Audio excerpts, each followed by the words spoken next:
আমি আর আমার বন্ধু মিলে চিন্তা করলাম যে কই ঘুরতে যাওয়া যায়। তো আমার বাসার সামনে আসে দাঁড়াইছে।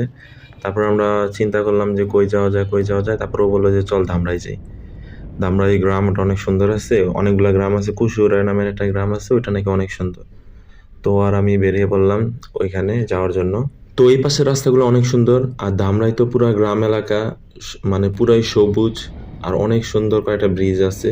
তো আমরা যাচ্ছি একসাথে 60টা বটগাছ আছে ওই এলাকাটায়।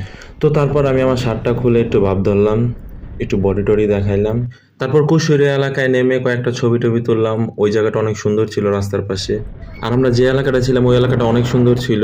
আর প্রচুর লেবু বাগান ছিল, মানে চারপাশে খালি লেবু বাগান। তো এরপরে আমরা চলে আসি একটা সুন্দর একটি গ্রামে। এই রাস্তাটা অসাধারণ ছিল, সামনাসামনি দেখলে বুঝতে পারতেন।